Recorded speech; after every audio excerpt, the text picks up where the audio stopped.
เอาคะมาสังขะชีพอันนี้ก็ได้มาผักปันขอวนค่ะเนาะตันตาพี่น้องไต้เลยพี่น้องแห่งกันยอก็ตันตาพุทธเจนค่ะเนาะพุทธเจนได้บอกว่าโกนหัวม้วนจินเขานั่นเนาะอันอยู่ทางในลอกาของกลางในตั้งเสียงครับอันอยู่ที่ส่วนโตคาเนาะเลยเหตุการณ์มาตันตาส่วนโตคาใจเชี่ยวมีดียาเสให้กวนตั้งนำหูจักเหมีตื่นตังและยิบเงินโหแสนต่อโหล้านเนาะโห10 ล้านได้พยายามยิบก่อนนะจางว่าพอซื้อที่ซื้อแค่ปาดนาเนี่ยเนาะเมื่อป้อนมากกันเลยพี่แก้วเขาก็เลยเมา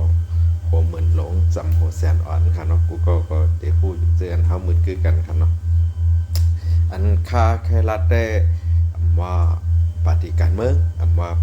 ตัดซึกค่ะเนาะเพราะว่าเขาหันกวนแล่ๆให้เขาได้กองสารมาเพราะว่าเปิ้นกองเพราะเขากองสารเปิ้นมาเพราะเปิ้นเฮ็ดจอมเขาเนี่ยเขาเรียกว่าเปิ้นฮู้สังเขาเรียกว่าเปิ้นฮักจาดนะเนาะมันปฏิการเมืองก็เรียกเหมือนตั้งขายามซอยการปฏิเสเพิกเนาะจื้ออันเป็นแฮงปฏิโหซึความโทมาลากาวากาเป็นว่าคาแนมฮักจัด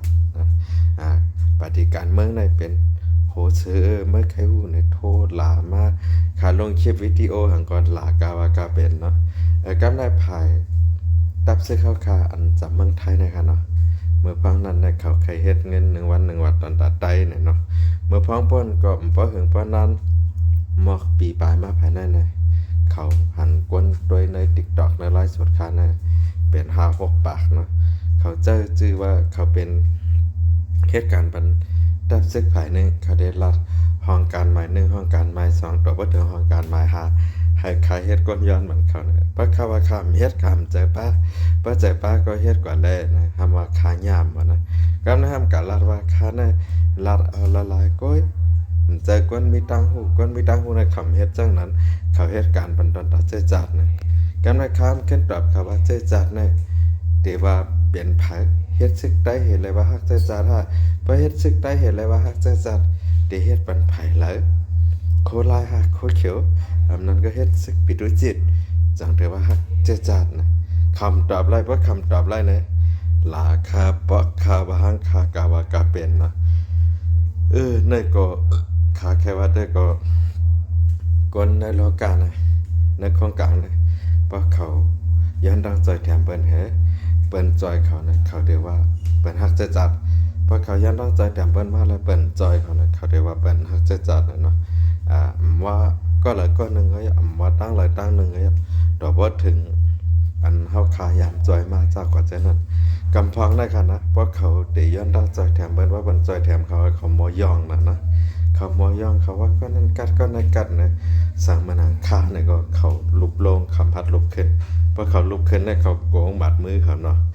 ก็เป็นนั่นแหละคลิปวิดีโอโหเนี่ยก็ใครพากถึงหายวนเนาะมือป่นมาเฮายามหักกันเมื่อนามาอย่าให้ไล่เป็นผู้เขียนกันนะเส้นตั้งเผยเส้นตั้งมันไปวนเผยไปวนมันเนาะวันเหมือนในสู่เอาการไปมักมีเปลี่ยนเยอะเสียเลยลัดทางเล็กนะเขาคาดได้อยู่ที่ส่วนตัวคาดได้คำจังละร้อยคาเป็นก้นจังนั้นจังไหนหูเป็นว่าคือก็กงกอมหันวันตายหูในวันนะปีนาตัน5 วันในวันนะลองตั้งตายนี่คือตั้งทาปีนาตัน5 วันเนี่ยหูได้ตายเมื่อไรก็นั่นแหละแค่ฝากถึงซื้ออันเป็นนั่งปีเขาเจอเสียเชื่อมเดียเจอให้เปลี่ยนกันนะขาได้คำหมอล็อกเซอร์ไพขายามลาดตัดเสขายเอ็นก็โกนมาในตั้งนำตั้งหลักประหม่างเกอล็อกเซอร์กันได้นะบางกลุ่มตีเว้งปากเป้าอันนั้นก็ขายามขึ้นฮอตหลายปีก็ขายามขึ้นฮอตขายเหตุการณ์มาแต่เมื่อ คิงสายวันเขาอันโฮก็ตั้งอย่างก็ลิกไล่เลยเพียงเคยใต้จากกว่าเจ้าแน่เนาะยกก็ละลายตีป้อมหมังเกอมาหลอกซื้อกันแห่แล้วเอาคะแนนมันเพจปุ๊กใน YouTube เนี่ยคาเลยนำนั้นนะป้อมยุ่มทำได้ก็คาละลายก็ค่ะนะต่อให้คำเมาดันแล้วก็คำตั้นหลอกซื้อพาก้อยกาอันเมื่อได้มาลัดเนี่ยน้ำจิ้มอิน เจออันเขามาเขาในไลฟ์สดขายว่าคาเนี่ยผู้สังเยก็เป็นก้นแปดหลอกแปดหลายเนี่ยห้ามฮื้อผู้ว่าคาเนี่ยเป็นก้นผู้สังเจอก้นอันผู้นั้นห้ามเฮ็ดปันตันตาได้เฮาหันนำหันโตเลยมีสังดอกว่าถึงตับซื้อข้าวตั้งสองภายเมื่อย่ำนั้นเมืองใต้ปัดของเฮาคาเนาะเมืองมิดเมืองกูดสีปอเกียกเมลาเชียวเป็นปังตึกใหญ่ๆลงๆนะซึกได้เฮาตั้งสองซุ้มออกเกียรติเคมีลองสังมีแต่ออกข่าวปันเงินจ้า